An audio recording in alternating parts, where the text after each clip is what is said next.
This is my BOKER Plus Tech Tool number 8. Has G10 scales, double-sided pocket clip capabilities, C12 I think it's called, Sandvik stainless steel. It's something akin to the Victorinox steels, the Aloxes.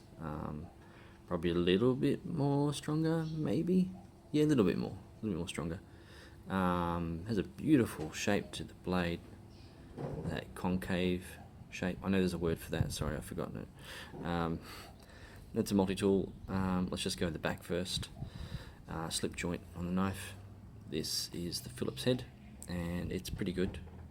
It's not really quite long enough. You could, scratch your hand up doing that, and if you're wearing gloves, then you can forget really doing this properly. You have to do that. So it's not such a good idea, really. I prefer they'd switch these designs around, where if they could make an entire section across here, a Phillips head that folds that way and then locks in place. But anyway, it's there, and I have used it a couple of times, and it's got me out of a pinch.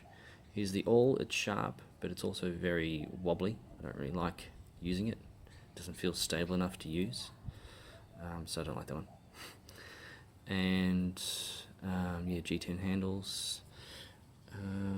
There's nothing much else to say on the back. It is all slip joints. There's no locking. It does have a I can't get it out. It's a lanyard clip, a little loop in here. I actually shaved it down because it was sticking out too much and annoying me, so I actually cut it back. That's why I can't get it out. Maybe it's rusted in there or something. Hang on, I'll just use my other multi-tool, the Ruke LD43, to get this out. Now, these two are actually made in the same factory, I believe. They're both made at the Ruke factory, somewhere in Taiwan, I think it is. And BOKER in Germany owns the BOKER Plus range, but they're made in. So that's the clip, the lanyard holder. It goes out here, but I won't bother bringing it out. I don't use it, so. Oh, it's really stiff. Yeah, that needs. I think maybe I've tightened this too much. So you can actually adjust the tension on the slip joints too. I think that's probably what it is. I just tightened it too much last time I used it. Okay, here's the controversial tool,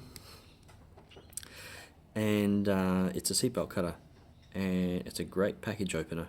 Really works really well. Some people expressed online when these things first came out that this was a little bit too scary for them. If you do tighten this up, this is fine. This has enough friction here to not really come backwards on you. It could, potentially, but then it's only going to give you a little nick. It's not that. When they first come out, they're really sharp, but it doesn't take long for it to blunt. And then it still opens packages fine, and will cut a seatbelt fine. Or garden privacy screening. We'll cut through that like it's made of butter. Has a Phillips head. Well, it's not really Phillips head. It's like a small Stanley, small flathead piece. But that's really good. I use this. Actually, use this quite often. When there's a situation where, I don't want to use a blade on something, like a package opening, in case I damage the packaging or cut a cable inside, then I'll try and use that one. Here is the flathead. Flathead's great.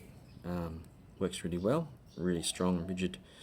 Nice chunky piece, especially for the size of this multi-tool. It has a saw in it. This saw here is really good. I use this all the time. Like, I'll just be working around the house and can't be bothered going to the shed to get the proper saw out, and I'll just use this, and it'll cut through it really better than most of my actual saws. It's very aggressive teeth, and it just cuts really well. It's actually a bit better than the Ruke one, but they're both made in the same factory, so go figure. Then there is it has a glass breaker here. This is a little bit loose, and you can hear that. It's a little bit loose, but I've never had to use it, so it's not a big deal. It has a hardened metal tip on that. I don't know what that's made of. And then the blade, and I had this, had my name and details on it. It's gotten a bit dirty since, and but it's pretty easy to maintain and sharpen up. It's actually quite a joy to sharpen this one. Really enjoy sharpening it on stone. See, it's really dirty. I'm a bad owner, but it works really well, and it comes out of its joint. It's not locking, so you never use it this way, only ever cutting it that way. But it's really handy, and the pocket clip's just great. Really good pocket clip, really like this. It just fits right in my bag real well. Just put it on the edge of the bag, and people can't really see it, can't really tell what it is from the top, so that's a good thing. G10 handles, as I said, and hex nuts here, hex bolts, T-bolts. And this G10 handles material is really good. I really love this. It's I don't know, like a snake skin or something, almost texture. I don't know if that's how G10 normally is, but it's real pretty and it just feels nice. It's really good. It's probably my favourite knife. The other one I have is this Victorinox Ranger Wood 55. Really love this one too, but this is a bit different. Similar concept, but a bit different knife. This one probably has the best overall blade shape. I really like this, the way this is made, carved up here. I've scratched the bejeebers out of it, being a bit too aggressive on the sharpening stone, not getting in the right angle. It's got a beautiful ridge here, feels good on the hands. Yeah, that's the BOKER Tech Tool 8, number 8, very hard to get. I had to order this from Germany, and then they had it engraved for me by BOKER and then sent out to Australia. So you've got to order it from BOKER, I believe, or a German supplier. Alright, cheers.